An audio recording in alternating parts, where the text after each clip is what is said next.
हम इस चैप्टर में बात करेंगे आज land forms made by sea. Okay, मतलब जो समुद्र की लहरें हैं वो किस तरीके से लैंड फॉर्म बनाती है। ओके, आप लोग में से काफी लोग बीच साइड, आपके सी शोर या समुद्र के आसपास घूमने गए होंगे, तो वहां पे आपने बीचेस देखे होंगे। ओके, अगर आप इधर वेस्टर्न कोस्ट पे गए होंगे तो इंडिया के वेस्टर्न कोस्ट में कई सारी सी क्लिफ्स हैं। ओके, गोवा वहां जाएंगे, वहां पे सी क्लिफ्स है, तो क्लिफ्स आप देखेंगे। ओके, तो इस चैप्टर में हम डिस्कस करते हैं कि जो जो फीचर्स बन रहे हैं वो किस तरीके से फीचर्स बन रहे हैं। जैसे for example this is okay, ये आपके कई हो सकता है कभी कभार आपके ने कभी लैपटॉप पे भी लगाया हो। ओके, ये विंडोज का काफी, तो ये न्यूजीलैंड की एक पिक है, जो ये रियल में जो सी शोर का एरिया है। तो किस तरीके से वेव्स इन फीचर्स को बनाती, कार्व करती। ओके, तो यहाँ पे हम अलग अलग चीजें देखेंगे। अब जैसे this is stump, this is stack. Okay, ये सी क्लिफ है, तो ये किस तरीके से बन जाती हैं, सी क्लिफ्स किस तरीके से बनती हैं, क्या होता है। ओके, सी आर्क किस तरीके से बनते हैं, we will take one by one. Okay, okay, तो चैप्टर है land forms made by sea, work of sea. ठीक है, इसमें सबसे पहले हम शुरुआत करेंगे कि सी का वर्क क्या होता है, ये सारा चीज का। दूसरा, कितने तरह के मतलब चीजें फीचर्स बनाता है। तो मतलब सबसे पहले हम जो बात करेंगे वो करेंगे इस डायग्राम से।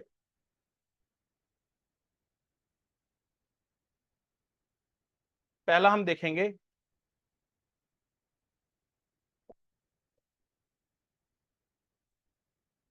Erosional work of sea, erosional work of sea. Okay, तो अब ये इरोजन क्या है, बेटे मैं आपका नाम जान सकता हूँ? Deepti and your? Shilpi, Deepti and Shilpi. Okay, तो बेटा इरोजनल, क्योंकि जो नए स्टूडेंट्स हैं उनके लिए हो सकता है ये वर्ड टफ हो, बट जो लोग पुराने हैं वो जान रहे हैं। इरोजनल मतलब, कहने का मतलब ये है जिसे हिंदी में अपरदन कहते हैं, मतलब जो कंटिन्यूअस, जहां पे वेव्स का एक्शन रहता है, उसके बाद जो वेव्स या कोई भी एक नेचुरल फीचर हो उससे जो लैंड फीचर में चेंजेस आते हैं उसे इरोजनल कहते हैं, अपरदन। मतलब कंटिन्यूअस वेव्स प्रहार करती रहती हैं चट्टान पे, चट्टान पे धीरे धीरे चट्टान बदलना शुरू हो जाती है, तो उस चीज को इरोजनल कहते हैं। हिंदी में कहते हैं अपरदन, और इंग्लिश में कहते हैं इरोजनल। तो सबसे पहले हम देखेंगे इरोजनल वर्क ऑफ सी, और फिर उसके बाद सेकंड में हम देखेंगे आपके डिपोजिशनल वर्क ऑफ सी। अब जैसे डिपोजिशनल वर्क ऑफ सी का सबसे बेस्ट उदाहरण क्या है आपके? डिपोजिशनल वर्क ऑफ सी में सबसे बेस्ट बीच है, डिपोजिशन ही तो है, सैंड का डिपोजिशन ही तो है, बीच है। ओके, तो पहले हम देखेंगे इरोजनल वर्क ऑफ सी, कि सी के इरोजनल वर्क क्या होता है, फिर डिपोजिशनल वर्क क्या होता है। ध्यान रखिएगा, ऐसे चीजें आपके मेंस में भी क्वेश्चन बन जाएंगे। ओके, इसलिए मैं हमेशा शुरुआत से, आज से ही नहीं, मतलब मेरा शुरुआत से जब से मैंने यहाँ पे पढ़ाना शुरू किया 2010 से, मैं हमेशा कहता हूँ बेटा मेंस को साथ में लेके चलोगे तो सिविल सर्विसेज हमेशा सिक्योर लेके चलोगे। अब उत्तराखंड ने भी पैटर्न चेंज कर दिया है। ओके, तो मेंस प्री अलग अलग नहीं है, मेंस और pre they are not separate thing. Mains को साथ में लेकर के सिविल सर्विस, उस दिन भी मैंने बताया था सिविल सर्विस में तैयारी हमेशा उल्टी होती है, मेंस को साथ में रखोगे प्री अपने आप निकलेगा। ओके, तो अब सिचुएशन चेंज हो चुकी है कि नहीं, पहले हम प्री पढ़ेंगे फिर हम मेंस देंगे, बहुत दिक्कत आ जाएगी। अगर अब जैसे जहां तक हमें उम्मीद है, कुछ लोग कह भी रहे हैं कि नेक्स्ट पीसीएस का नोटिफिकेशन नेक्स्ट जुलाई अगस्त में है। नेक्स्ट पीसीएस का नोटिफिकेशन मतलब इस जुलाई तक ये पीसीएस कंप्लीट हो जाएगा, 2025 तक ये पीसीएस कंप्लीट हो जाएगा। ये जो अपकमिंग जो पीसीएस चल रहा है जिसका मेंस है वो जून जुलाई तक कर देंगे, तो नेक्स्ट पीसीएस आपके जुलाई में है, नेक्स्ट पीसीएस का।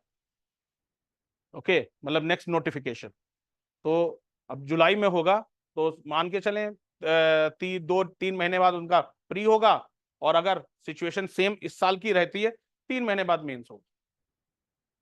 तो पढ़ाई तो बेटा अभी से होगी ना। वर्ल्ड हिस्ट्री जैसे अभी अगले हफ्ते से वर्ल्ड हिस्ट्री शुरू हो रही है, तो वर्ल्ड हिस्ट्री देख लीजिएगा, क्योंकि क्वेश्चन भले ही एक आएगा या मैक्सिमम दो आएंगे, बट आप अगर वो पूरा क्वेश्चन कर लोगे, पेपर आपने पूरा किया है, मेंस का पेपर पूरा किया, तो आपके सिलेक्शंस के चांसेस हुए। मेंस के क्वेश्चंस आपने छोड़े तो सर फिर आप 50-50 हैं, क्योंकि डेफिनेटली जिन्होंने पूरा किया होगा मार्क्स तो उनको पहले मिलेंगे ना, उनके मार्क्स आपसे ज्यादा होंगे। तो इसलिए बेटा मैं फिर से ये कह रहा हूं कि मेंस ओरिएंटेड ही चीजें होती हैं। ओके, प्रीलिम्स अगर आप मेंस ओरिएंटेड सही से पढ़ोगे, डिटेल से पढ़ोगे, प्री तो उसी के बीच में आ जाता है। ओके, यहाँ के जितने संस्थान थे उन्होंने तो एक गलत परंपरा चला रखी कि पहले प्री पढ़ लो, प्री पढ़ लो। एक्चुअली उनके मेंस में कभी उनका कवरेज हुआ ही नहीं। जैसे आप लोग में से जो लोग हमारे यहाँ ऑनलाइन क्लास ले रहे हो, आप देखोगे 2022 से हमारे यहाँ मेंस के लेक्चर्स पढ़े, ऐप में हमारे यहाँ 2022 से मेंस के लेक्चर्स पढ़े, तो मतलब क्या हमारे यहाँ हर साल मेंस चलता है, इंटरनेशनल सिक्योरिटी हर साल चलती है, आपके इंटरनेशनल रिलेशंस हर साल चलते हैं। ओके, आर्ट एंड कल्चर हर साल चलता है।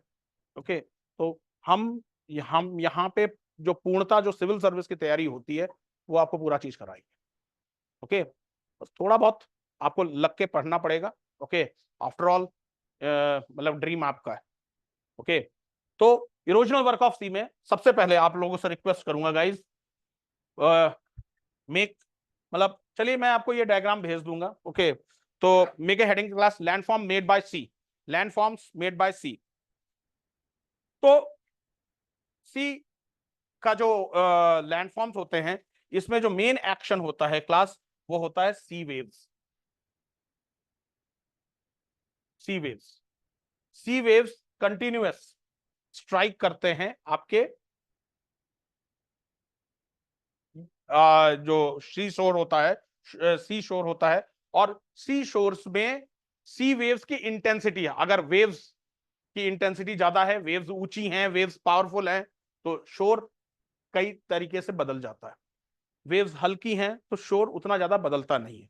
तो पहले हम कुछ टर्मिनोलॉजीज पढ़ेंगे कि what are terminologies, what is beach, what is this and that, तो छोटे छोटे पढ़ेंगे। ओके, लिख लीजिए class, terminologies related to the, terminologies related to the C action.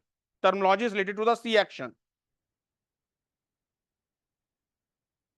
To the C action.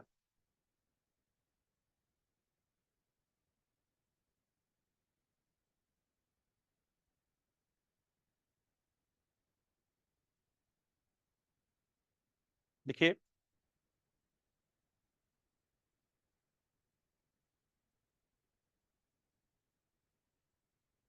C waves are very effective as an agent of gradation. C waves are very effective as an agent of gradation. तोड़ फोड़ में धीरे धीरे continuous सी waves move करती रहती हैं। Sea waves are very effective as an agent of gradation on the coast. There are some basic terminologies. There are some basic terminologies associated with it. There are some basic terminologies associated with it.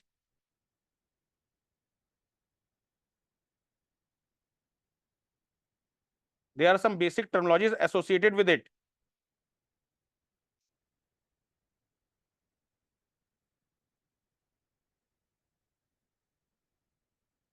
Point number one, coast. Coast, coast. अब अगर आप इस diagram में देखोगे, ये area coast है। This is, मैं आपको अगर शायद इसमें थोड़ा सा अगर क्लियर नहीं दिख रहा तो आपको दूसरा डायग्राम दिखाता हूं। ये एरिया कोस्ट, कोस्ट दैट्स मैं आपको अभी ग्रुप में शेयर कर दे रहा हूं। And the new two girls, आप जो आपका नंबर होगा सर के पास होगा, मैं आपको उसमें ये आपके पिक भेज दूंगा। ओके, कोस्ट, ये डायग्राम जरूर बनाना है। कोस्ट लिखे, coast is that part of the land which faces the sea. Coast is that part of the land which faces the sea. Coast is that part of land which faces the sea.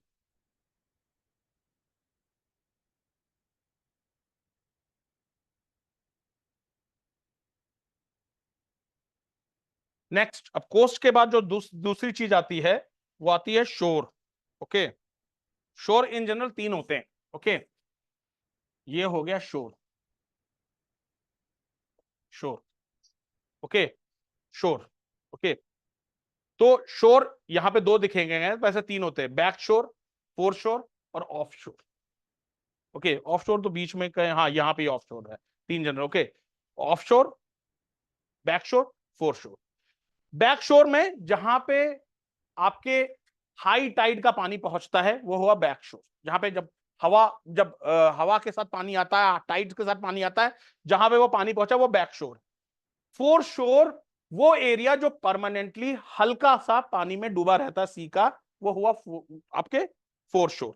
और of शोर जो कि permanently अच्छा खासा सी का area, land का area पानी में डूबा रहता है, वो हो गया ऑफ शोर। ओके, जैसे ओएनजीसी का प्लेटफॉर्म जहां पे ऑफ शोर है, ऑफ शोर का ओएनजीसी का जो प्लेटफॉर्म है वो ऑफ शोर है, यहाँ के जो मुंबई का है। हाँ, हाँ वो ऑफ शोर मतलब जो काफी डिस्टेंस पे, लैंड से काफी डिस्टेंस पे वो, तो ऑफ शोर, फोर शोर और बैक शोर। क्लियर है? इस तीन तरह के शोर्स होते हैं, लिख लीजिए class. Shore is that part of land, shore is that part of the land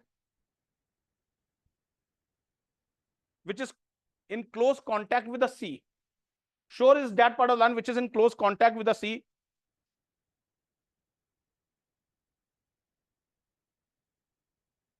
अगर मेंस में ये क्वेश्चन आता है तो डायग्राम्स हेल्पफुल रहेंगे। which is in close contact with the sea.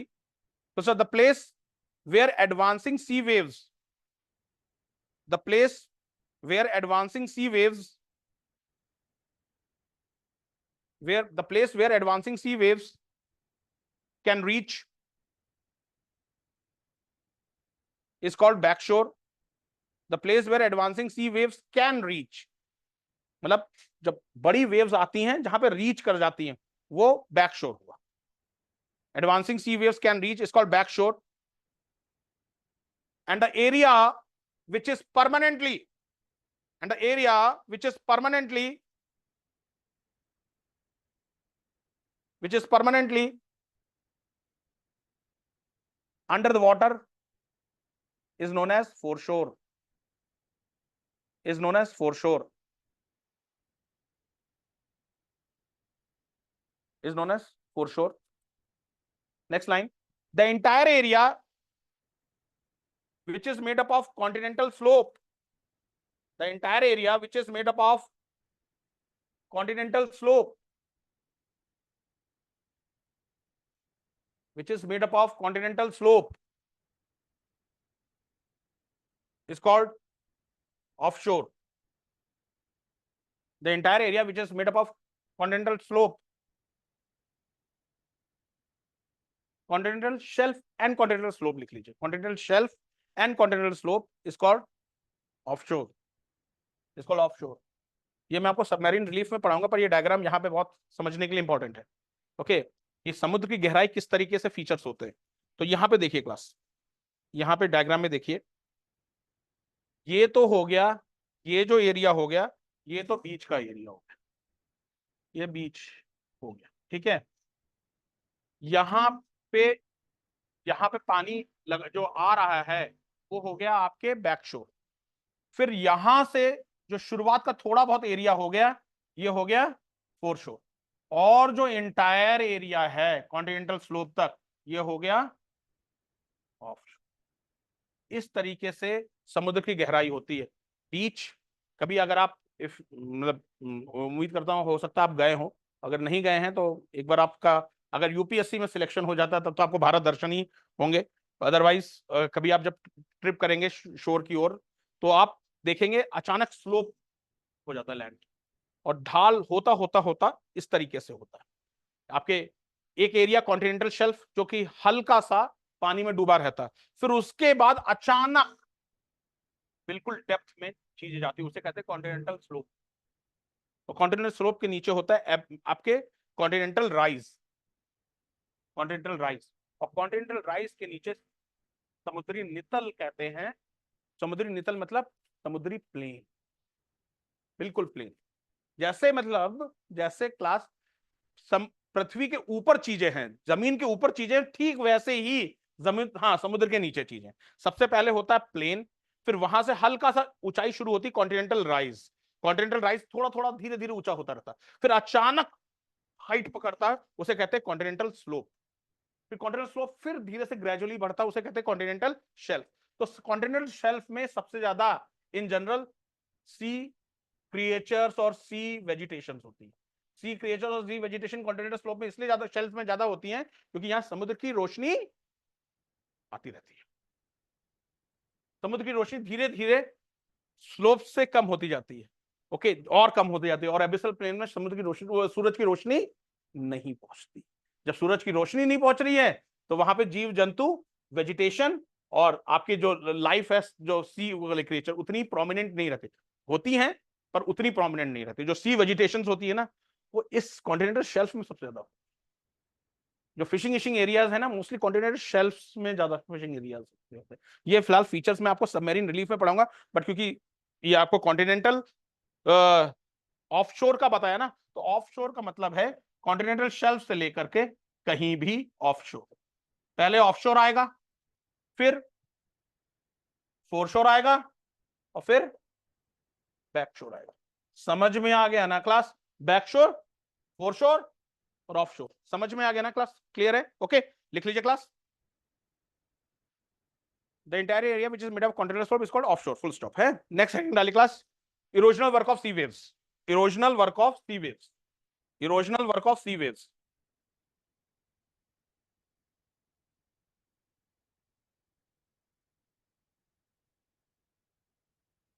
erosional work of sea waves।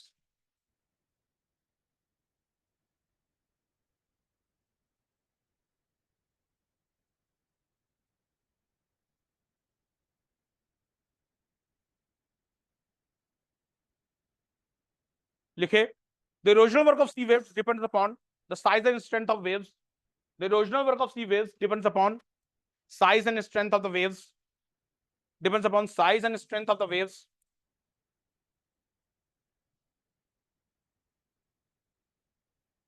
and strength of the waves,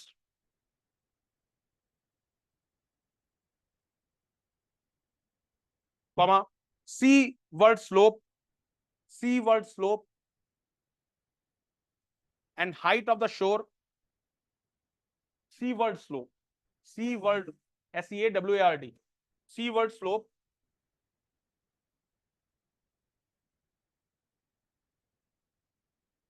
seaward slope, slope, height of the shore between low and high tides, height of the shore between low and high tides, composition of rocks and depth of water, composition of rocks and depth of water। Prachi, आप absent थे बेटा काफी दिनों से।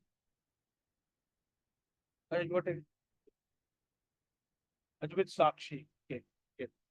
composition of rocks and depth of water, full stop।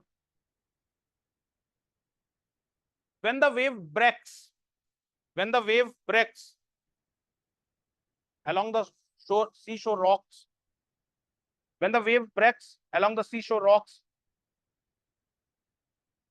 it develops a considerable force। when the wave breaks, BREAKS, breaks along the seashore rocks, along the seashore rocks, it develops a considerable force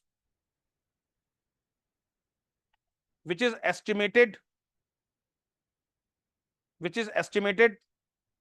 somewhere around, which is estimated somewhere around 20,000 to 30,000 kilogram per square meter। 20,000 to 30,000 kilogram पर square metre. एक square metre में जब सी waves अपने fury पे होती हैं तो 20,000 से 30,000 किलोग्राम चट्टानों पे स्ट्राइक करती है, उस फोर्स से स्ट्राइक करती है। तभी तो बेटा ये जो डायग्राम दिखाया ना, ये सी क्लिफ है। सी क्लिफ क्या करेगा, वेव्स जब जब वेव्स खतरनाक होती हैं तो धीरे धीरे इस एरिया को ना वो इरोड करना शुरू। अब उससे क्या होगा, जो ऊपर की वॉल है ना, उसका नीचे का मटेरियल हट गया, नीचे का मटेरियल हट गया, क्योंकि नीचे सी ने छेद करना शुरू कर दिया, सी के वेव्स ने छेद करना शुरू कर दिया मटेरियल को। जैसे आप आइसक्रीम स्कूप करके निकालते हो ना, सी की वेव्स ने स्कूप करना शुरू कर दिया मटेरियल को। तो ऊपर की वॉल क्या हुई, बगैर बेस के हो गई, और एक समय आएगा ऊपर की वॉल नीचे ढह जाएगी, तो बिल्कुल खड़ी। कभी लगता है ना एकदम से खड़ी दीवार कैसे बन गई सी की, तो सर वो सी क्लिफ्स इस तरीके से। तो वही जो वैज्ञानिकों ने या जियोलॉजिस्ट ने ये एस्टिमेट निकाला है कि जब सी अपनी फ्यूरी पे होता है तो एक स्क्वायर उसमें मीटर में आपके 20,000 से 30,000 किलोग्राम फोर्स लगाता है। ओके हाँ, तो वहीं पे उसी से सी केव्स बन जाती हैं, इसी से ब्लो होल बन जाता है। अभी ये सब चीजें पढ़ देंगे, सी केव्स इसी से बन जाती है, इसी से ब्लो होल बन जाते हैं उसे। और वहीं से धीरे धीरे जैसे आगे चल के कभी एक फीट समय में क्या हो रहा होगा, एक समय में ये रहा होगा, ये इस तरीके से फीचर रहा होगा, ये यहां चट्टान रही होगी, सी ने इस एरिया को बीच को हल्का सा पहले कार्व्ड आउट कराया होगा, ऐसा कुछ इस तरीके का रहा होगा। ओके, ये पूरी चट्टान ऐसे रही होगी,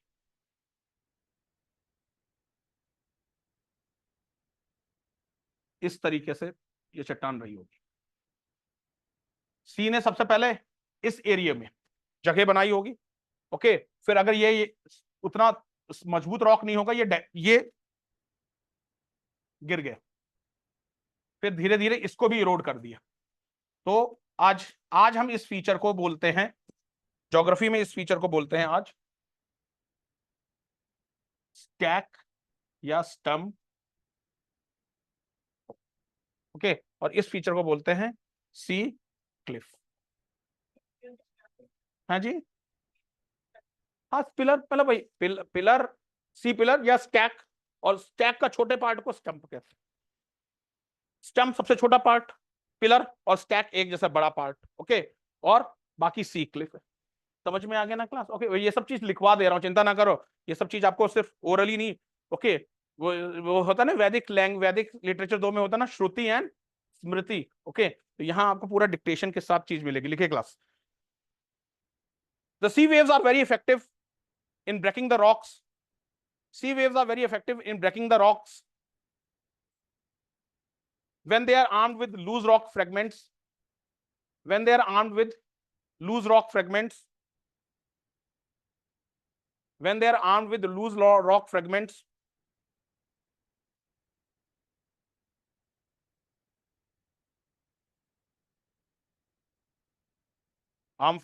Loose arm fragments. When they are armed with loose rock fragments, which act as tool of the waves. Which act as tool of the waves. Full stop. The areas which are dominant in limestone and chalk. Which are dominant in limestone and chalk. अब limestone and चौक की खास बात क्या होती है कि ये पानी में घुलनशील होते हैं। ये चौक और लाइमस्टोन, चूना पत्थर पानी में डिसॉल्व हो जाता है ना बेटा, तो वहां पे ये सी वेव्स और ज्यादा इरोड करती है। ओके हाँ, सोल्यूशन बन जाती है। Okay, the areas which are dominant in limestone and chalk, the solvent action of sea waves are seen. The solvent action of sea waves can be seen. The solvent action of sea waves can be seen. तो sea waves दो तरह के erosion करता है class. पहला, एक तो continuous waves को स्ट्राइक करके, और उस वेव्स में क्या होता है, छोटे छोटे कंकड़ पत्थर होते हैं, और वो कंकड़ पत्थर फुल फोर्स के साथ चट्टान से लड़ते हैं, तो चट्टान में धीरे धीरे छेद करना शुरू कर देते हैं। वो छोटे छोटे एक तरीके से इक्विपमेंट्स होते हैं, आप जिसे हिंदी में छेनी एनी कहते हैं ना, जिसमें जिसमें होता है। ओके हाँ, तो वो जो छोटे लूज फ्रेगमेंट्स होते हैं वो चट्टान में पूरे फुल फोर्स के साथ स्ट्राइक करते हैं, वहीं से इरोड करते हैं। पहला इरोजन ये, दूसरा पहला का इरोजनल वर्क ये हो गया। दूसरा इरोजनल वर्क क्या होता है क्लास? दूसरा इरोजनल वर्क वो एरिया जो एरिया में सॉफ्ट रॉक्स हो, जैसे लाइमस्टोन हो या चौक हो, तो वहां पे जो सी वेव्स होती हैं वो आपके उन लाइमस्टोन को या सॉफ्ट चौक को वो पानी के एक्शन में घोलना शुरू कर देती। वहां से भी इरोजन होता है। ओके, देखिए class, features form by erosional work of sea waves, features form by erosional work of sea waves, features formed by erosional work of sea waves, erosional work of sea waves.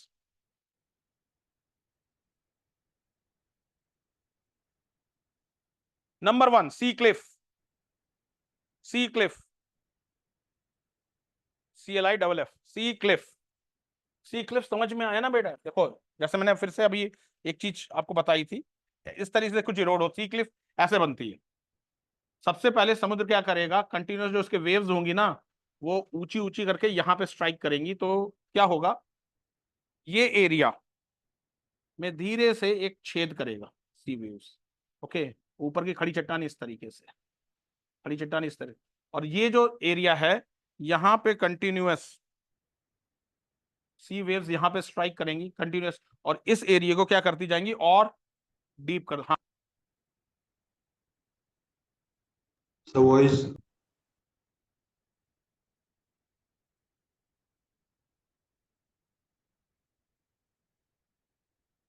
Action, C waves का action होता है वो यहाँ पे notch में और groove करते जाते हैं। यहाँ पे इस कारण से क्या होता है, जब नॉच गहरा होता जाता है तो ऊपर की दीवार अनस्टेबल हो जाती है और अचानक ऊपर की दीवार एकदम भरभरा करके गिर जाती है, और उससे जो फीचर बनता है वो ये है, बिल्कुल खड़ी दीवार।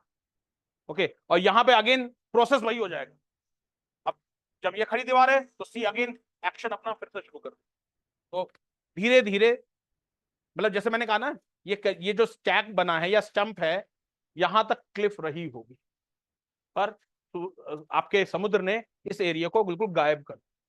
ओके, लिख लीजिए class, sea cliff, a scarp face of coast, a scarp, SCARP, scarp face of coast facing the sea, scarp face of coast facing the sea is known as sea cliff, SCARP, scarp face of coast facing the sea is known as sea cliff.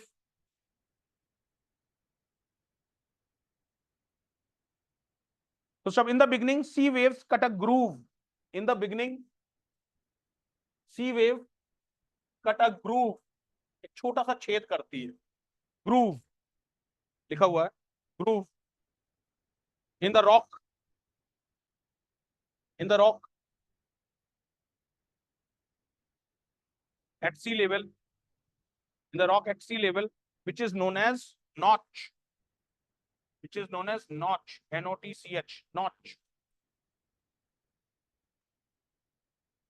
So this notch keeps on widening, this notch keeps on widening,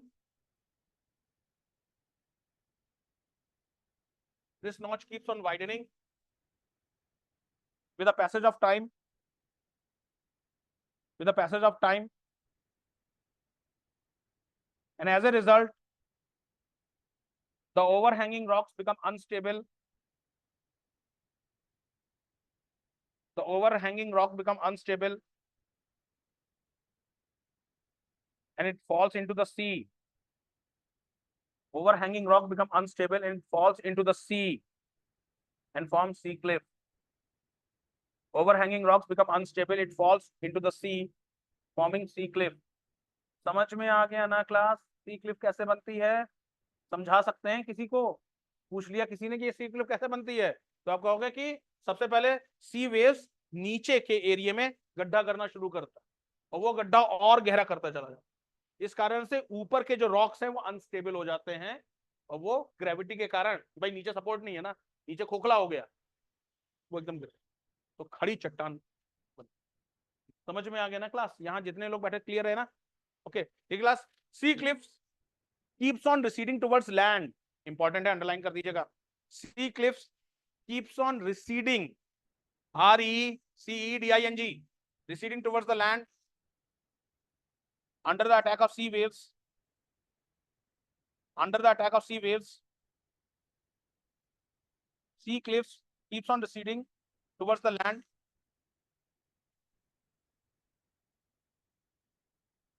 sea cliffs keeps on receding towards the land under attack of sea waves. Full stop.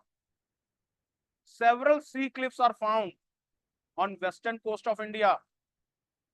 Several sea cliffs are found on western coast of India.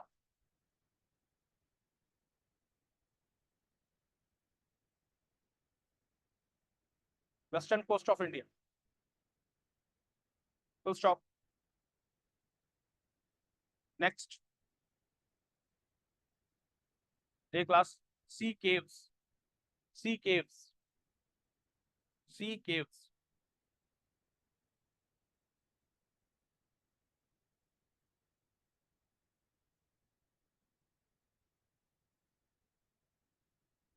ये भी देखिए कितनी beautiful सी Cliff है।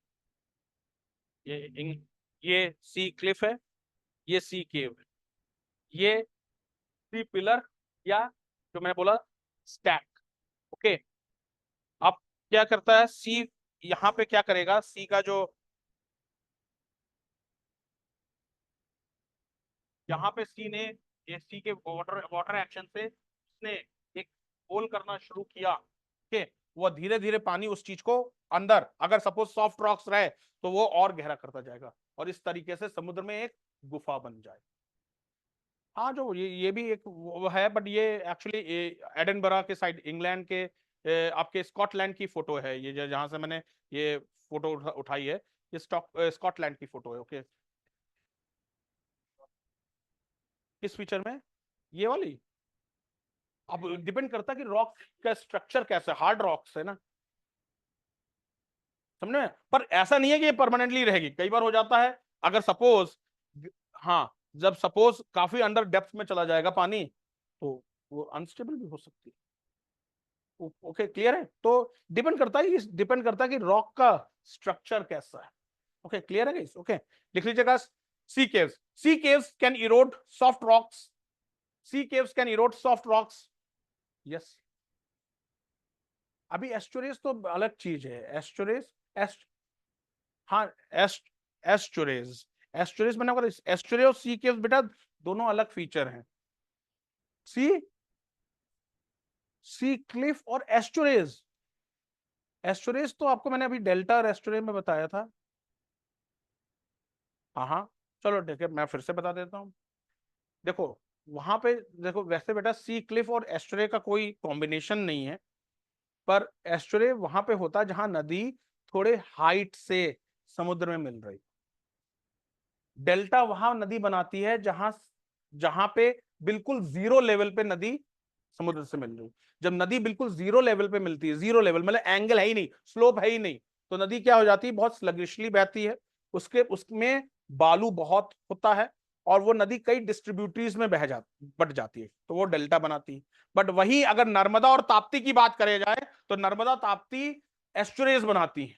तो एस्चुरे क्या होता है, एस्चुरे में जो नदियां समुद्र में मिलती हैं वो थोड़े हाइट के साथ मिलती हैं, तो वो अपने साथ जो बालू आलू होती है ना, वो समुद्र में ही नीचे डंप कर देती है।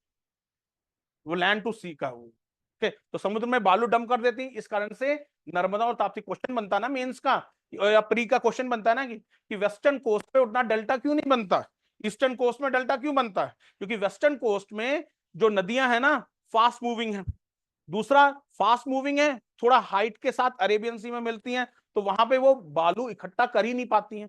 वहीं पे ईस्टर्न फ्लोइंग रिवर से जैसे गंगा और आपके गोदावरी एंड ऑल, यहाँ पे स्लोप बहुत ग्रेडियंट है, बहुत आराम सा स्लोप है, आखिरी में बिल्कुल जीरो लेवल का स्लोप है, तो नदियां बिल्कुल स्लगिशली जाकर के मिलती हैं और चारों ओर बालू इकट्ठा कर देती, तो एक डेल्टा बन जाता है। तो वो तो हो गया एस्चुरेज। एस्चुरे कब बनता है? जब नदी थोड़ी हाइट से आपके समुद्र में मिलती है, ठीक है।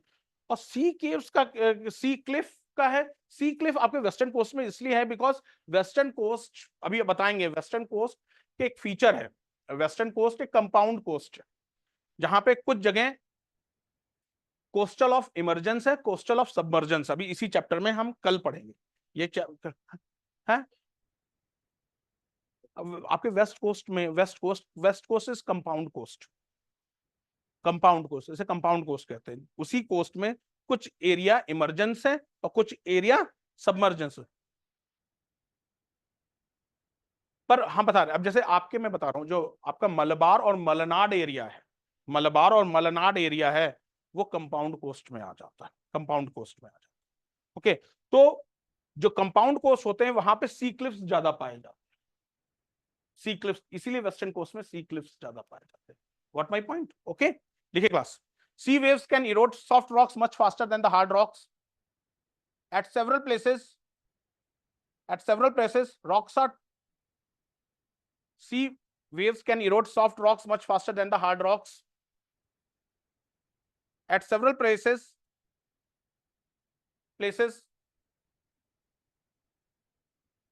rocks are traversed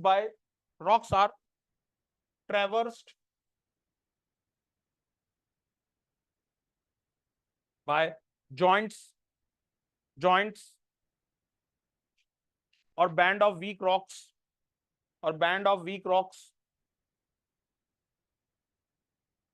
sea waves easily erode these weak points,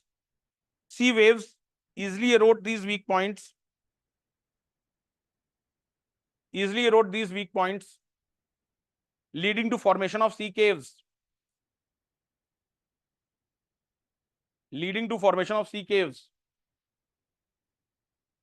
sea waves easily erode these weak points leading to formation of sea caves. अब यहां पे आपके क्वेश्चन का आंसर है यादव जी कि लिखिए, it is necessary that overhanging rock should be strong enough. It is necessary that overhanging rock should be strong enough. Overhanging rock should be strong enough to stand without much support from below. Overhanging rock should be strong enough to stand without much support from below. Without much support from below. और अगर strong नहीं होगा तो क्या बन जाएगी? सी Cliff बन जाएगी। समझ में आया क्लास? मतलब अगर ये एरिया स्ट्रांग नहीं होगा, ये वाला एरिया स्ट्रांग नहीं होगा, तो क्या ये गिर जाएगा और फिर एक स्कार्फ खड़ा हो जाएगा, सी क्लिफ बन जाएगी। समझ में आ गया ना क्लास? ये एरिया स्ट्रांग होना चाहिए ताकि वो बियर कर सके। समझ में आया क्लास? सी केव्स क्लियर हो गया, सी क्लिफ क्लियर हो गया। नेक्स्ट हेडिंग डालिए क्लास, मैराइन आर्चेस और नेचुरल ब्रिज। मैराइन आर्चेस और नेचुरल ब्रिज, मैराइन आर्चेस और natural bridge.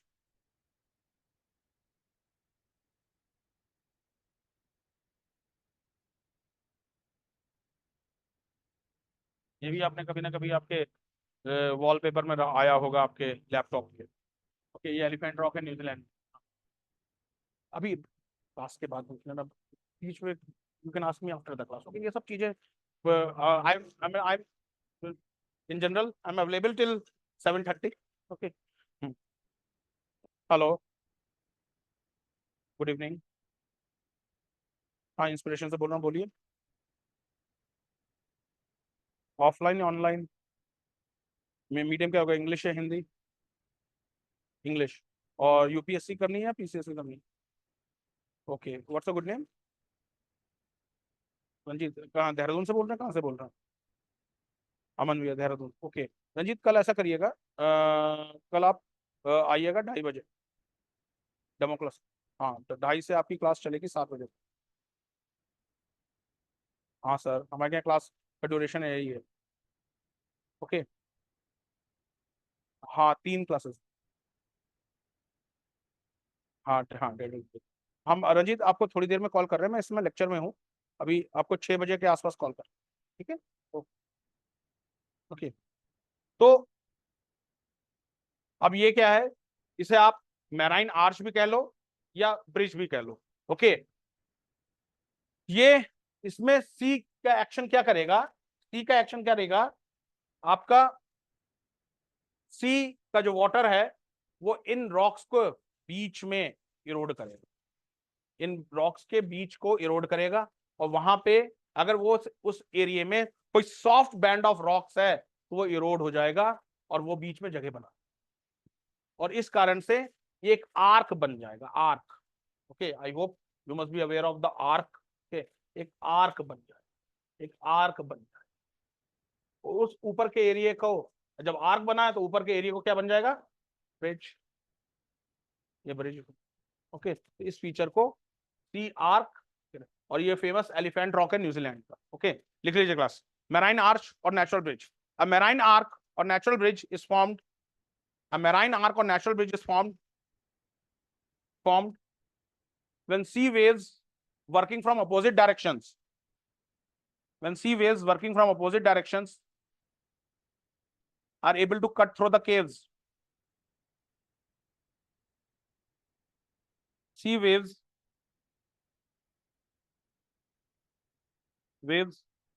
working from opposite direction are able to cut through the caves, are able to cut through the caves,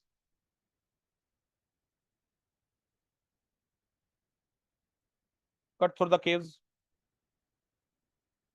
Full stop. The feature is known as marine arc. The feature is known as marine arc. और अगर जैसे मैंने आपको अभी बताया, suppose आगे चल करके सी वेव्स इतनी स्ट्रांग होती हैं कि इस एरिया को पूरा ही गायब कर दिया, तो क्या बचेगा, एक सीधा पिलर बचेगा, उसे हम कहेंगे स्टैक, स्टैक कहेंगे। ओके, लिख लीजिए class, next line, stack, stack. When the roof of marine arc collapses, when the roof of marine arc collapses, when the roof of marine arc collapses, a portion of arc keeps on standing, a portion of arc keeps on standing, portion of arc keeps on standing in the sea like a pillar, in the sea like a pillar,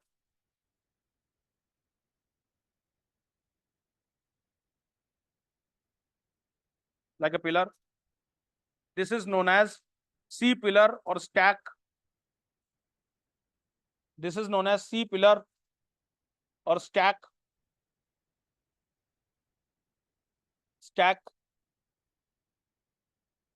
This is also known as, this is also known as carries, ध्यान रखिएगा, this is also known as carries, SCARRIES, और chimney rock, और chimney rock. मतलब C pillar हो गया, stack हो गया, स्कैरीज हो गया, चिमनी रॉक हो गया, एक ही नाम है, एक ही फीचर के नाम है, अलग अलग। Okay, Muskan, could you please switch on the first switch? Okay, thank you. देखिए class, when the sea waves attacks the sea pillar, when the sea waves attacks the sea pillar, it reduces in size, it reduces it in size, it reduces it in size, then it is known as stump, then it is known as stump, then it is known as stump. Okay, next heading डालिए class, blow hole, blow hole, BLOWHOLE, blow hole. Blow hole हर जगह नहीं देखे जाते, कभी कहीं कहीं देखे जाते हैं ब्लो होल। क्या होता है, सपोज कहीं एरिया में सॉफ्ट रॉक है, चौक का रॉक है, लाइमस्टोन का रॉक है, लाइमस्टोन रॉक बहुत ही वल्नरेबल होता है, बहुत जल्दी इरोड हो जाता है, तो सी का पानी क्या हो जाता है, उस एरिया को इरोड कर देता है, अंदर गहरी बना लेता है, और बाय चांस उस अंदर गहरी गुफा जो होता है उसकी ओपनिंग ऊपर भी कोई लग जाता है। ओके, अवधेश जी मैं इस समय लेक्चर में हूं, मैं, हाँ मैं, ओके मैं थोड़ी देर में कॉल करता हूं। ओके, तो ब्लो होल में क्या, ब्लो होल किस तरीके से काम करता है तो देख लीजिएगा, पानी यहां आता है फोर्स के साथ, सी की वेव्स के साथ, तो अंदर जो आपके एयर होगी वो कंप्रेस होगी, और वो कंप्रेस होकर के ऊपर की ओर भागेगी, तो ब्लो होल सीटी की तरह आवाज निकालता है, सीटी की तरह। भाई यहां से पानी जा रहा है तो इसका मतलब है यहाँ की जो हवा है वो अंदर कंप्रेस होगी, वो कंप्रेस हवा कैसे निकलेगी, ऊपर से निकलेगी, पानी के फव्वारे के साथ ऊपर से निकलेगी। तो इस चीज को कहते हैं ब्लो होल या स्पाउटिंग हॉर्न। इसको कहते हैं ब्लो होल या स्पाउटिंग। समझ में आ रहा है क्लास, यस या नो? समझ में आ रहा है ना? स्पाउटिंग हॉर्न क्या होता है? स्पाउटिंग हॉर्न जब एक सी केव को बहुत डीप इनसाइड कर दिया जाता है, बट उस केव का एक रास्ता ऊपर सरफेस की ओर जाए, तो क्या होगा? पानी जब इधर से गश करेगा तो यहाँ की एयर को सप्रेस करेगा। वो एयर कहां से जाएगी? उस ब्लो होल से स्केप करेगी, और इसी स्केप में वो एक आवाज, सीटी की तरह आवाज निकालती। ओके, और ऊपर बिल्कुल फव्वारा सा निकलता है। ओके, उसे ब्लो होल। क्लियर है? ओके, ब्लो होल लिखिए क्लास, ब्लो होल और spouting horns. If a hole is developed in the roof of the sea caves, if the hole is developed in the roof of sea cave, it is known as, if the hole is developed in the roof of sea cave, it is known as blowhole or spouting horn. It is known as blowhole or spouting horn. Blowhole or spouting horn. When the sea water enters the sea caves, when the sea water enters the sea caves, the air of the cave is pressed. The air of the cave is pressed up. The air of the cave is pressed up. Pressed up by the sea water, and the air passes through the hole, and the air passes through the hole with a noise, and the air passes through the hole with a noise.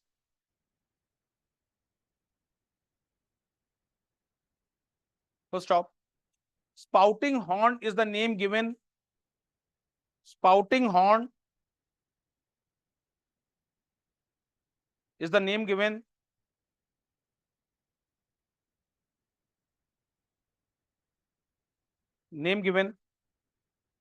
because of the voice the blowhole makes.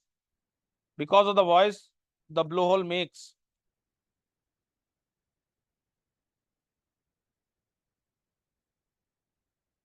So stop.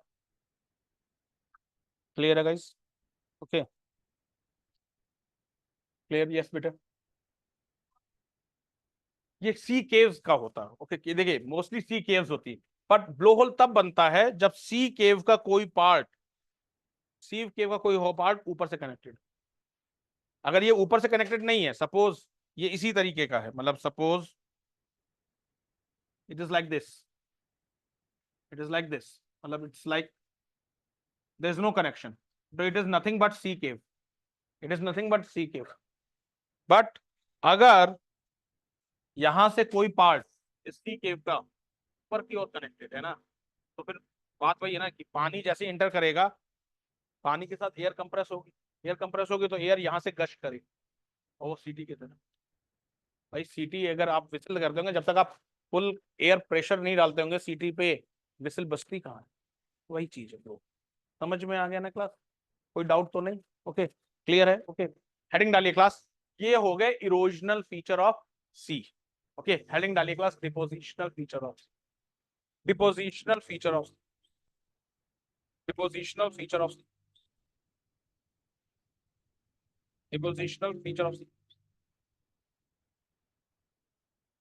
Number one, beach, beach, BACH, beach, beach. A beach is formed due to deposition of sand, gravel, and pebbles. A beach is formed due to the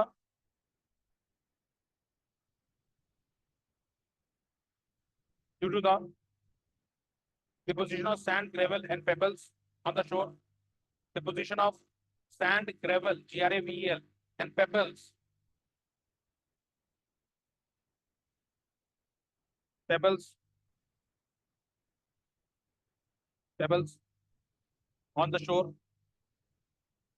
between the low tide level and the coastline, between the low tide level and the coastline.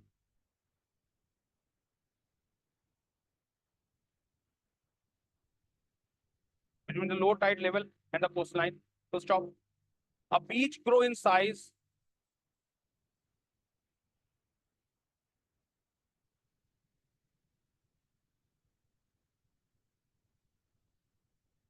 A beach grow in size when the waves are less active.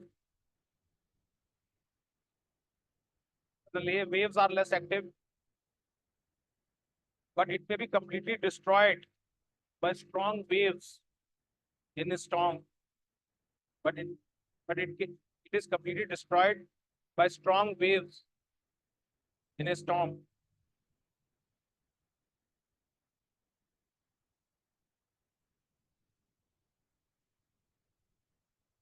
Full stop.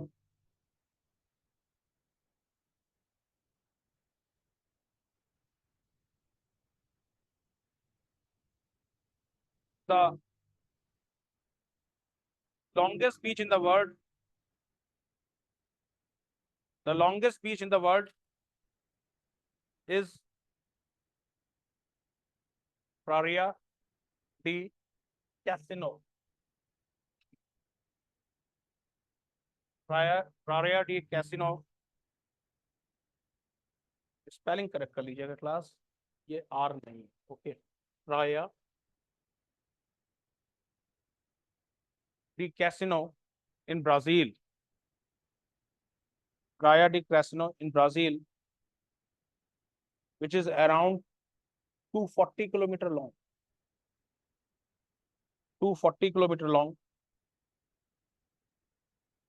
followed by 90-mile beach, Australia. Followed by 90-mile beach, Australia.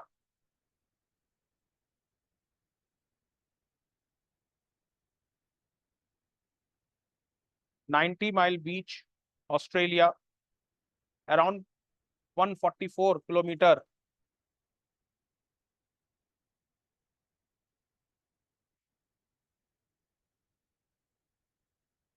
Along 144 kilometer long.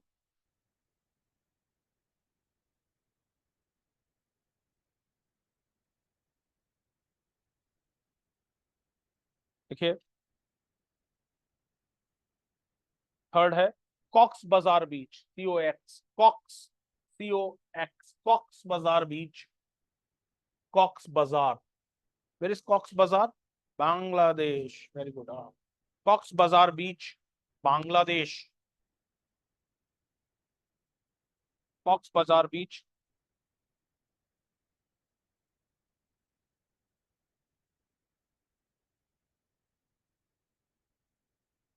Bangladesh. It's 120 kilometre long. तो कभी length नहीं पूछेगा, but फिर भी बता दे रहा हूँ. Teacher भी लेंथ नहीं पूछेगा कि एवर. इतना एक्सपीरियंस है मेरे को, नहीं. ओके, पर आपको टॉप 3 बता दिया. सबसे बड़ा बीच ब्राजील में. लेकिन India, in India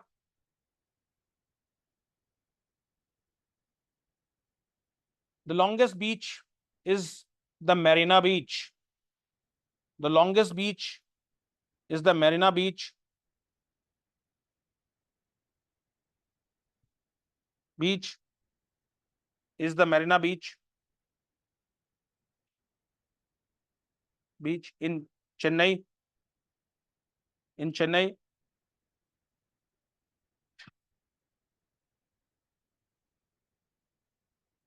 Followed by Colva Beach.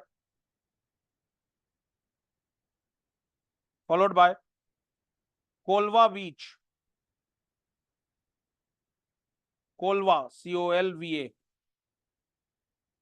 Colva Beach. Beach in Goa. Colva Beach in Goa. तो मेरे फर्स्ट फ्रंट से क्वेश्चन है पहला. ओके तरुषी, आपसे क्वेश्चन है बेटा. ये बताओ, भारत में किस राज्य की सबसे लंबी कोस्ट लाइन है?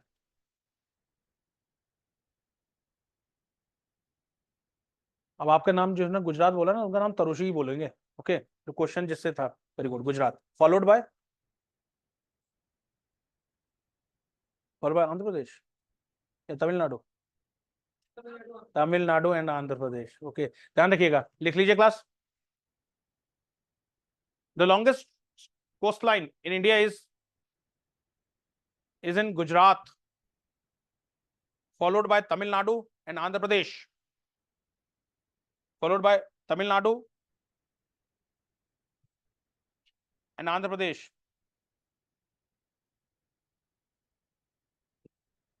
तो प्राची से पूछेंगे, प्राची टेल मी, सबसे स्मॉलेस्ट कोस्ट लाइन किस स्टेट की होगी इंडिया में? Goa. Okay, Goa has the smallest coastline among the coastal states in India.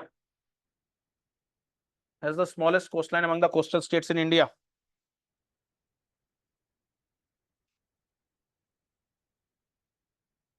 अब जो फीचर्स दिखा रहा हूं क्लास, इस फीचर को थोड़ा ध्यान से देखना। It's a very beautiful picture of Jaffna Jaffna कहाँ है? Sri Lanka. Very good. Okay,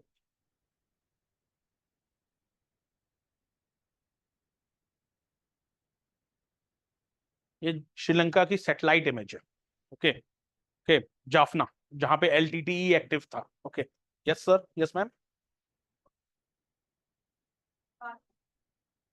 Goa, एक तो देखिए, इसके लिए कई चीजें रिस्पॉन्सिबल हैं। गोवा, हाँ, पोर्चुगीज सेटलमेंट है। गोवा का शुरुआत से, मतलब देखिए, इट्स नॉट ये बीच का क्वेश्चन है ही नहीं, बीच का। इट डिपेंड्स अपॉन कि वहां पे एक तो कॉलोनिस्ट सेटलमेंट रहा है और शुरुआत से एक टूरिस्ट अट्रैक्शन रहा था। गोवा के जो बीचेस हैं वो यूनिक बीचेस हैं। मतलब जैसे गोवा का कभी आप देखें तो गोवा दो में डिवाइडेड है, north Goa and south Goa. Okay, तो जो नॉर्थ गोवा का एरिया है उसमें कुछ बीचेस बिल्कुल आपके एक तरीके से जहां पे काफी सारे रॉक्स मिलेंगे, पत्थर मिलेंगे, जहां पे फोर्ट्स है, Aguada forts and all those, जहां पे कई फिल्म्स की शूटिंग्स भी हुई हैं, दैट आमिर खान की फेमस फिल्म। ओके, तो वो, हाँ, तो नॉर्थ को गोवा के इस तरह के बीचेस हैं। साउथ गोवा के बीचेस बिल्कुल समुद्र तट से लगे हुए शांत बीचेस हैं। तो मतलब गोवा एक ऐसा, देखिए, पहले क्या था सोनम, कि पहले स्टेट गवर्नमेंट्स उतना टूरिज्म के बारे में उतना ज्यादा जागरूक नहीं रही थी।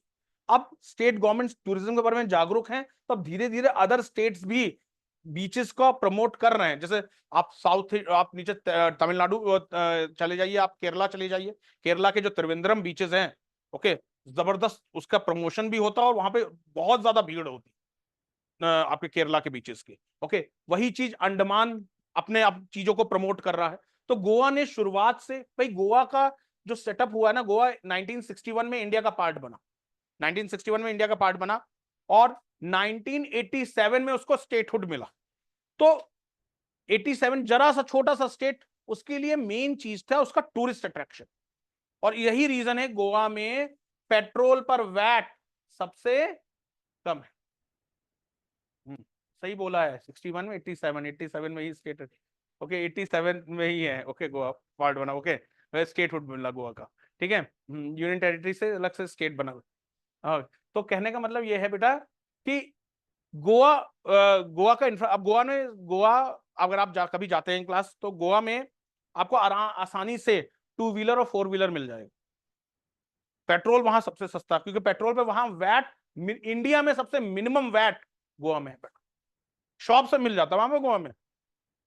जैसे यहाँ पे आप, जैसे आप सेब और केले और इन सब की दुकानें देखते हैं ना, वहां पे गोवा में जगह जगह पे आपको पेट्रोल की बोतलों के लोग कर रहे हो, क्योंकि जब वहां पे एक्टिवा आपको स्कूटी तुरंत मिल जाएगी। ओके, तो आप कहीं बीच में आप राइड पे जा रहे हैं, अचानक पेट्रोल खत्म हो जाए तो आपको चिंता करने की जरूरत नहीं है। हर जो आपके ग्रोसरी स्टोर्स पे पेट्रोल की बोतल मिलती है। बस ये है, जैसे पेट्रोल, जैसे नॉर्मल रेट में पेट्रोल सपोज वहां पे 70 रुपए का, क्योंकि वैट बहुत कम है वहां, 70-75 से ज्यादा का पेट्रोल नहीं है। ओके, पर वहां पे वो 100 या 105 का बेचेंगे ग्रोसरी स्टोर पे, क्योंकि डेफिनेटली आपके आपके पास दिक्कत है तो वो आपको करे। तो गोवा ने इस पे टूरिज्म पे इन्वेस्ट किया है। फिर पोर्चुगीज के कारण वहां पे, पोर्चुगीज रूल के कारण वहां पे फॉरेनर टूरिस्ट बहुत आता। हाँ, कल्चर, वहां पर कल्चर भी मैटर करता, फॉरेन टूरिस्ट भी बहुत आता गोवा पे। बट अब जैसे फॉरेन टूरिस्ट अब धीरे धीरे गोवा से डाइवर्ट होकर के केरला जा रहा है, वहां पे आयुर्वेदिक काफी चीजें हैं, Ayurvedic therapy and all those things. Okay, अब धीरे धीरे अलग अलग स्टेट्स, जैसे फॉर एग्जांपल मैंगलोर, कर्नाटक में मैंगलोर अपने बीचेस को बहुत प्रमोट कर रहा है। तो अब स्टेट गवर्नमेंट्स जागी हैं। अभी आपने देखा होगा 2 साल पहले हमारे मुख्यमंत्री साहब ने टिहरी झील में स्पोर्ट फेस्टिवल निकाला, क्योंकि आज का तो भैया हर स्टेट ना अपनी इनकम जनरेट करने पे लगा है। मतलब इस बार अगर आप ये ध्यान रखिएगा, मेंस का क्वेश्चन बन सकता है आपके उत्तराखंड पीसीएस के लिए कि पहले 2 महीने में 10 लाख लोग केदारनाथ दर्शन करने आए, इट्स अ रिकॉर्ड। तो इसको इधर वे में ले सकते हैं, 10 लाख लोग आए, पर क्या वो सेंसिटिव एरिया 10 लाख लोगों का मतलब भार सह सकता है? जो इतना 10 लाख लोग, वो कितना इको सेंसिटिव एरिया है केदारनाथ। हाँ, 10 लाख लोग आए और लोग डीजे से लेकर के सब कुछ लेकर के आए और सब वहां रील ही बना रहे हैं, बिल्कुल। ओके, आपने देखो जैसे केदारनाथ का कपाट खुले, लोग वहां पे बस रील बनाने लग गए। ओके, तो कहने का मतलब ये है, उत्तराखंड जैसे जहां पे सिस्मिक जोन 4 है, सिस्मिक जोन 5 है, वहां पे अंधाधुंध टूरिज्म, सर खतरे से खतरे की भी घंटी है अंधाधुंध टूरिज्म। आप टूरिज्म करिए, but it should be like towards Nainital या जो अदर टूरिस्ट स्पॉट है, बट जहां पे इको सेंसिटिव, अब जैसे वैली ऑफ फ्लावर्स है, वैली ऑफ फ्लावर्स एक बहुत ही इको सेंसिटिव जोन है। वहां पे आप अगर आप अंधाधुंध प्रमोशन करेंगे टूरिज्म का, तो वो पूरा एरिया ही खत्म हो जाएगा। तो ध्यान रखिएगा बेटे, ये मेंस में भी क्वेश्चन बन सकता है और आपसे इंटरव्यू में भी पूछा जा सकता है। तो क्योंकि जब आप एडमिनिस्ट्रेटर बनने की तैयारी कर रहे हैं, तो आपका आंसर बहुत बैलेंस होना चाहिए। मैंने एक बार इंटरव्यू में यही क्वेश्चन पूछा था जब पीसीएस के इंटरव्यू चल रहे थे, तो एक ने कहा नहीं सर, बिल्कुल बैन कर देना चाहिए। तो बिल्कुल बैन करोगे तो सर स्टेट रेवेन्यू कहां से कमाएगा? तो हमें बीच का रास्ता निकालना पड़ेगा कि सर हमें टूरिज्म भी चाहिए है, but it should be sustainable, environment friendly होना चाहिए। हाँ, बस ये भी चीज है, पिलग्रिमेज और टूरिज्म का, Kedarnath it should be a pilgrimage. Kedarnath should be a pilgrimage, not a tourism. और अभी देखिए इस बार भी केदारनाथ की आपदा उतनी हाईलाइट नहीं हुई है, पर काफी आपदा आई है केदारनाथ में। देखिए टूर, देखिए मतलब जैसे फॉर एग्जांपल, अब आपने देखा होगा कई स्टेट्स के लोग, बाहर के स्टेट्स के लोग, आप ऋषिकेश में वहां पे गंगा किनारे इलीगल एक्टिविटीज करते हैं। ओके, ड्रग्स और आपके अल्कोहल लेते हैं, न्यूज ऐसे आती रहती है। Now they are not for the pilgrimage, वो तो टूरिज्म के लिए कर रहे हैं। भाई आपको अगर शराबी शराब पीनी है तो गंगा को छोड़ करके है। ओके, तो ये यहाँ पे स्टेट अथॉरिटीज का रोल आ जाता है कि उनको ज्यादा विजिलेंट रहना पड़ेगा, सिविल सोसाइटी का भी रोल आ जाता है। अब जैसे फॉर एग्जांपल आपको छोटा सा एक वाक्य बताते, प्योंगयांग लेक जो इतना इंपॉर्टेंट है, वहां पे एक रील आप खुद सर्च कर लेना, गूगल में है। हरियाणा की गाड़ी है एक, ओके, आई एम नॉट मतलब targeting any state, but Haryana की गाड़ी है, ऑडी ऑडी, ऊपर से सनरूफ खुली हुई है और हाथ में उस 2 पर्सन की बोतलें हैं और प्योंगयांग लेक में गाड़ी चला रहे हैं। यार इतना इको सेंसिटिव एरिया है और तुम वहां पे और उसकी रील बना रहे हैं। ओके, तो भाई अब मेरे ख्याल से डेफिनेटली मिनिस्ट्री ने एक्शन लिया ही होगा, क्योंकि वो क्लियर कट नंबर भी था सारे के ये। ओके, हैं नहीं, गाड़ी सीज होगी, एक्शन होना चाहिए। Okay, clear guys? ओके, लिखिए क्लास नेक्स्ट। अरे देखिए, come on come on come on come on guys. Okay, अभी हमने बीच डिस्कस किया। बीच, बीच क्या होता है? जहां पे समुद्र की वेव्स सैंड, ग्रेवल और पेबल्स इकट्ठा करें। अब ये guys, this is the feature of spit. Spit, इस फीचर को स्पिट कहते हैं। श्रीलंका का कभी मैप देखना, वो ऐसा ही है, स्पिट। ओके, स्पिट में क्या होता है? जब जो सी वेव्स आपके उसको डिपॉजिट करती हैं, सैंड, ग्रेवल और उस चीज को, but that deposition is in the form of tangential. I hope इतना तो स्कूल की याद होगी। मैथ्स में टेंजेंट क्या होता है? सर्किल के ऊपर जो टेंजेंट, जब सी की वेव्स आपके टेंजेंट के रूप में आपके एरिया सैंड और ग्रेवल्स को डिपॉजिट करती हैं, तो ये फॉर्म ले लेता है स्पिट की। समझ में आया? जब जो सैंड और ग्रेवल है किसी एरिया में, सी वेव्स उसको टेंजेंशियली डिपॉजिट करती हैं, तो इसे कहते हैं स्पिट। समझ में आ गया ना क्लास? ओके, तो ये है। भारत में गोदावरी भी आपकी स्पिट बनाती है। भारत में गोदावरी स्पिट बनाती है, मैं आपको दिखा देता हूं। लीजिए सर, आपको दोबारा बता देता हूं। ओके, स्पिट तब बनता है बच्चे कि जब आपके जो सी वेव्स होती हैं वो सैंड ग्रेवल को हवा के डायरेक्शन से सी वेव में वो टेंजेंशियली डिपॉजिट करती, मतलब इस तरीके से आपके इस डायरेक्शन में डिपॉजिट करी टेंजेंट के। ओके, आई होप, मुझे मालूम नहीं टेंजेंट को एक्चुअली हिंदी में आई थिंक त्रिज्या तो शायद रेडियस को कहा जाता है।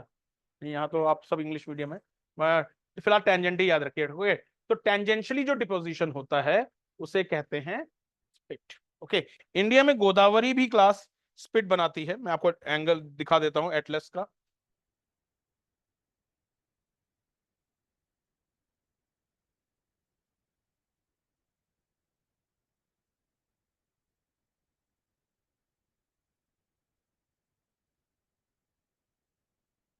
जस्सी थोड़ा सा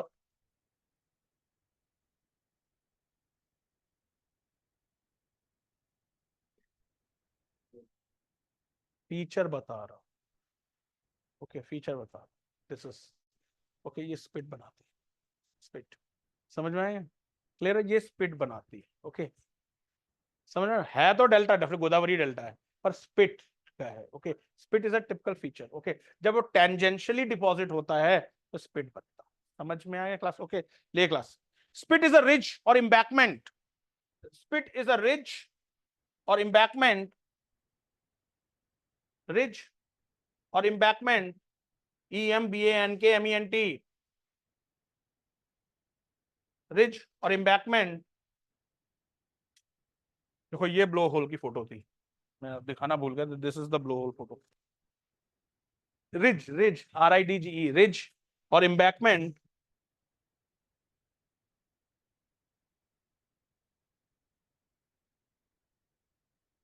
मैं तो ये चाहता हूँ गाइस, आप लोगों से जितने लोग अभी वर्क कर, मतलब तैयारी कर रहे हो, मैक्सिमम लोगों का सिलेक्शन हो, क्योंकि वो थ्री इडियट्स वाली बात होती है। दोस्त फेल होता है तो बुरा लगता है, दोस्त का जब सिलेक्शन हो जाता है ना तो ज्यादा बुरा लगता है। Thank you, thank you. अच्छा, मेंस की कॉपियां आपके आ गई हैं अभी। मेंस में जिन्होंने अभी आंसर लिखा था ना, तो we will give it after the class. Okay, तो दोस्त का जब सिलेक्शन होता है ना तो ज्यादा बुरा लगता है, फैक्ट है। ओके, जब मतलब आप ही एक ही क्लास में बैठते हैं और कल को मालूम होगा एक SDM बन गया है ना, तो फिर अंदर से फीलिंग आती है। फिर 2-3 दिन, एक हफ्ता 10 दिन आपको रात में नींद नहीं आएगी।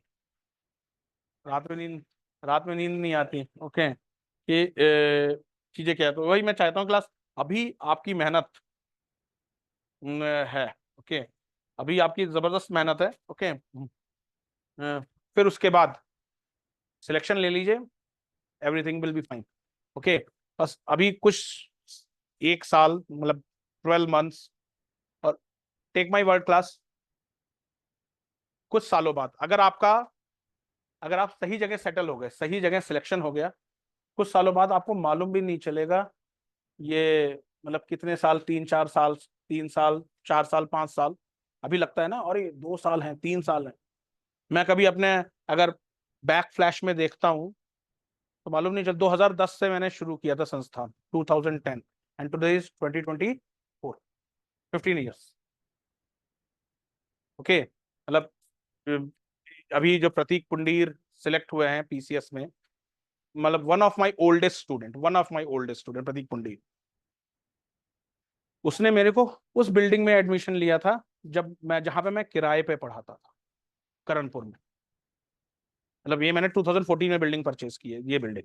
ओके, तो उसने वहां वाली बिल्डिंग में वहां एडमिशन लिया था। ओके, उसके बाद असिस्टेंट कमांडेंट भी सिलेक्ट हुआ प्रतीक पुंडी, बट सम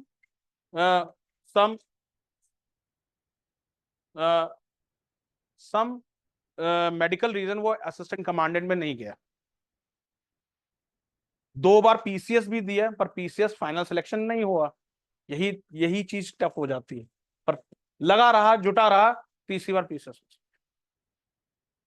मेरा कितना पुराना स्टूडेंट, 2013, 2013 सिलेक्शन हुआ, 2024, 11 साल।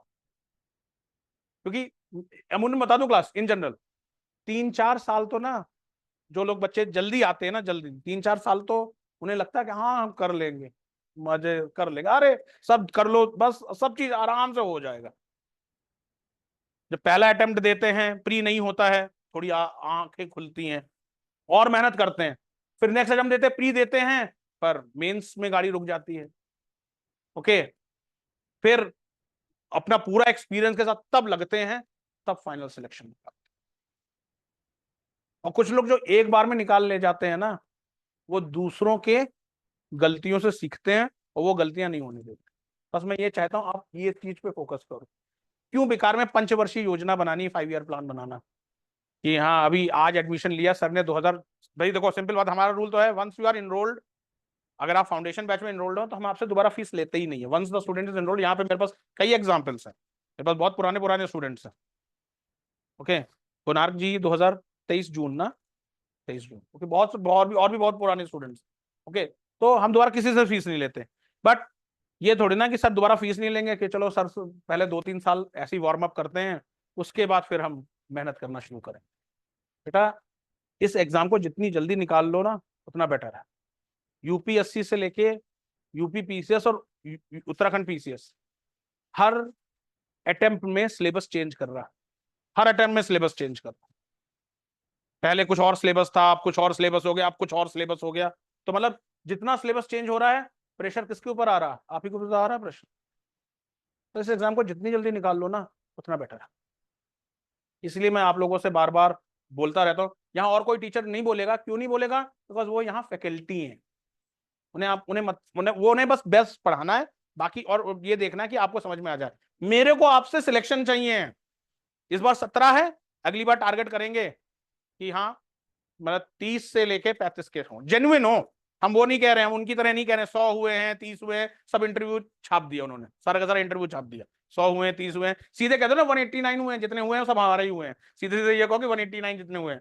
हमारे यहाँ 17 हुए हैं, 17 में से 9 क्लासरूम स्टूडेंट और 8 interview panel, interview guidance programme. तो कहने का मतलब यह है बेटा कि लगे रहो और कंटिन्यूस मेहनत करते रहो, रिजल्ट आएगा, 100% रिजल्ट आएगा।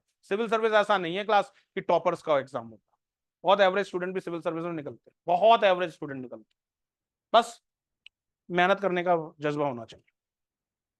ये एग्जाम डेडिकेशन और डेलीजेंसी देखता है, उतनी ज्यादा इंटेलिजेंसी नहीं देखता। यहाँ कई इंटेलिजेंट लोग ना नहीं निकल पाए, कई इंटेलिजेंट लोग नहीं निकल पाए, बिकॉज वो उतने डेडिकेटेड थे ही नहीं। कई बार इंटेलिजेंट लोग ना ओवर कॉन्फिडेंस में रहते हैं। मैं बार बार भव्य को इस चीज को चेताता रहता हूँ कि बेटा ओवर कॉन्फिडेंस में मत उड़ जाना। ओवर कॉन्फिडेंस कब ना, कब इंसान को अर्श से फर्श पे पटक देना। कोई और यूपीएससी और पीसीएस सिविल सर्विस कभी ओवर कॉन्फिडेंस मत आए कि पता नहीं कौन सा पेपर दे दे, कैसा दे दे। आप सब कुछ तैयारी करके लेके आए हो। जैसे अभी मेरे से सोनम पूछी थी, सर वर्ल्ड हिस्ट्रीज में अगर एक से ज्यादा क्वेश्चन आ गए तो? हमने कहा वैसे चांसेस बहुत कम है एक से ज्यादा क्वेश्चन आ गए, मैक्सिमम दो से ज्यादा पूछ ही नहीं सकता वर्ल्ड हिस्ट्री। पर पढ़ना तो 2 क्वेश्चन के लिए पूरी वर्ल्ड हिस्ट्री पढ़नी पड़ेगी। अब देख लो क्लास, वही यूपीएससी वाला चीज पीसीएस में भी लागू होने वाला है। इकलौता सब्जेक्ट जो पूरे 250 मार्क्स देगा, कौन सा है? इथिक्स, सिद्धांत सर का। अब इथिक्स पे फोकस करने लगे। वही आईएएस में 250 मार्क्स का इथिक्स भाई। हाँ मतलब आईएएस की बात कर रहा हूँ, उत्तराखंड में 200 मार्क्स का, आईएएस में 250 मार्क्स का इथिक्स। तो इथिक्स जिसने फॉलो, जिसने स्ट्रॉन्ग कर लिया इथिक्स, वो रैंक बना दो, वो रैंक स्कोर करेगा। इथिक्स इज अब यहाँ पे तुम GS1 GS2 में पूरा चीज पढ़ोगे, क्वेश्चन आएगा एक, और इथिक्स में पूरा 100% एफर्ट लगा दोगे, उत्तराखंड में 200 मार्क्स, IAS में 250 मार्क्स। तो बेटा जैसे शतरंज का खेल होता ना, चाल चलते कि हाँ ये एलिफेंट, ये हमने हाथी चला, ये हमने ये आपके ऊंट चला एंड ऑल दोस थिंग। तो ये यूपीएससी की तैयारी भी, सिविल सर्विस की तैयारी भी इसी तरीके से होती है। मार्क्स देखो किसमें हमें ज्यादा मार्क्स मिल रहे हैं, उस पर ज्यादा फोकस करो। हाँ जैसे मैंने आप IAS के लिए डबल ये बताया, ऑप्शनल, एसे और इथिक्स। यहां पे अगर उत्तराखंड में देखा जाए, हिंदी, क्योंकि हिंदी मेरिट वाली है, हिंदी, एसे, इथिक्स और थोड़ा बहुत GS पेपर थर्ड। उत्तराखंड के, हाँ उत्तराखंड के 2 पेपर है। उत्तराखंड को इन्होंने इसलिए रखा कि ताकि बाहरी लोग बाहर आउट हो जाए, बाहरी लोग आउट हो जाए। वो लोग, अब मेरे पास इलाहाबाद से कॉल आ रहे हैं उत्तराखंड पढ़ाने के लिए। ओके, मतलब जितने आउटर स्टेट्स वालों ने क्वालिफाई किया, they are calling me for Uttarakhand classes. तो कहने का मतलब ये बेटा उनके लिए टफ पड़ेगा, वो इतना डिटेल जानते नहीं है। Okay, so let's finish with this. Spit लिखिए class. Spit is a ridge or embankment of sediments deposited by waves, deposited by waves, deposited by waves and attached to the land, and attached to the land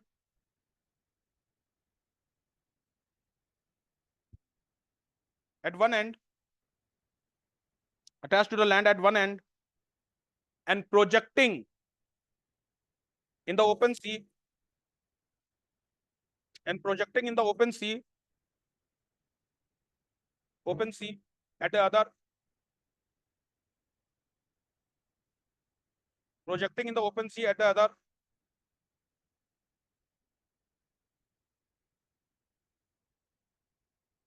at the other. It is formed when the waves deposited, it is formed when the waves deposited the rock waste tangentially the headland. The rake, when the waves deposited rock waste tangentially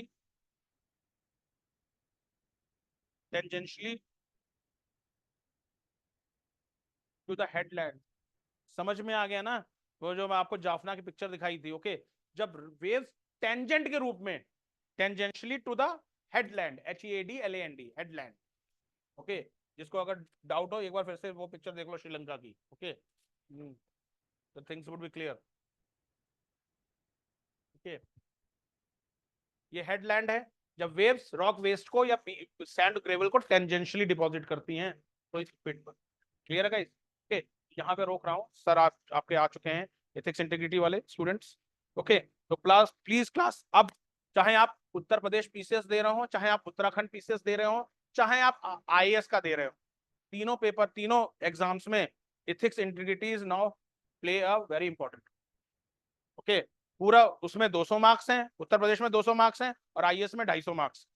तो ethics integrity को आप neglect नहीं कर सकते। अच्छी तरह से पढ़िए क्लास, और I am pretty much sure कि सिद्धांत सर बहुत अच्छा पढ़ा भी रहे हैं। ओके, और अभी आपके अगले हफ्ते से आपकी वर्ल्ड हिस्ट्री शुरू हो जाएगी जनरल साइंस की जगह। ओके, तो you will have Monday Tuesday Wednesday from 12:30 till, मतलब नए स्टूडेंट्स 5:30 तक कर लेना।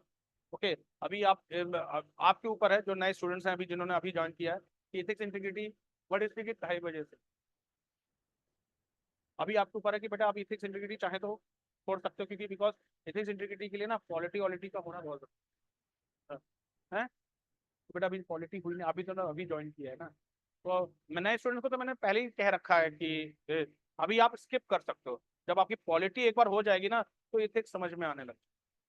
तभी तो ये मेंस के सब्जेक्ट्स है ना बेटा, ये मेंस के सब्जेक्ट्स। ओके, हम यहाँ आपका पूरा सिलेबस कराएंगे। ओके, और अभी जो नए स्टूडेंट्स हैं एकदम से अपने ऊपर बर्डन मत डालो 4 बैच का, अभी 3 बैच आपके लिए काफी है, 3 बैच आपके लिए काफी है। 4 बैच में फिर कुछ नहीं समझ में आएगा। ओके, आप 12:30 बजे से बैठे हो, 7 बजे तक बैठोगे, कुछ नहीं समझ में आएगा। 12:30 से 5:30 अटेंड करो, उसके बाद उसका रिविजन करो। हम 6 महीने बाद पॉलिटी शुरू करेंगे। ओके, मतलब जो प्रीलिम्स वाली पॉलिटी होगी, 6 महीने बाद पॉलिटी फिर से प्रीलिम्स शुरू होगी, फिर वहां से करेंगे। ठीक है, तो सी यू टुमारो। कल का शेड्यूल यही रहेगा। पहला बैच उत्तराखंड, दूसरा बैच जनरल साइंस इस वेडनेसडे कंप्लीट हो रही है, तीसरा बैच मेरी क्लास होगी, चौथा बैच एथिक्स की क्लास होगी। ठीक है, तो सी यू टुमारो। और class please revise revise and revise. मैंने आपको बता दिया अगले साल आपका फिर से नोटिफिकेशन है, तो मेरे को सिलेक्टेड कैंडिडेट्स चाहिए हैं यहाँ पे। यहाँ पे कई लोग हैं जिनका ग्रेजुएशन हो चुका है। साक्षी आपका हो चुका है, मेरे ख्याल से अगले साल तक साक्षी आपका भी हो गया होगा, बस अगले साल तो हो ही जाएगा। ओके, यहाँ पे तरुषि आपका हो चुका है, आपका हो चुका है। यहाँ पे बहुत सारे स्टूडेंट्स हैं जिनका ग्रेजुएशन हो चुका है। तो क्लास, और जिनका ग्रेजुएशन जो थर्ड ईयर में है आपका अगले साल तक हो ही जाएगा। और जो सेकेंड ईयर में है क्लास, एक साल आपको बेस बनाने में लगेगा, समझने में लगेगा, एक साल उसका रिवीजन करने में लगेगा। तो जैसे ही आप फाइनल ईयर में हो जाए, गो फॉर द मतलब बुल साइड सीधे। मतलब सब इससे बेटर क्या हो सकता है कि इधर आपका ग्रेजुएशन हो, उधर हाथ में सरकारी जॉब। द मोमेंट मेरा 2004 में पोस्ट ग्रेजुएशन हुआ था दिल्ली यूनिवर्सिटी से, हंसा कॉलेज से, उसके बाद मेरे हाथ में 5-6 महीने बाद I was in the intelligence group, IB में था। वो बात अलग है, मैंने आईबी में ट्रेनिंग में छोड़ दी, मैं इंटेलिजेंस आईबी में छोड़ दी, सेंट्रल गवर्नमेंट जॉब छोड़ दी। ओके, आईएएस के। ओके, बहुत कम लोग होते हैं क्लास जो सेंट्रल आईबी का अलग से एग्जाम, इंटेलिजेंस ब्यूरो का आप देखना है, आईबी का अलग से एग्जाम होता है? वो मिनिस्ट्री ऑफ होम अफेयर्स ही करती है, मैं चाहिए करती। ओके, मेरे क्या एक स्टूडेंट है, रिकॉर्डिंग ऑफ कर देता हूँ फिलहाल, क्योंकि देयर इज अ स्टूडेंट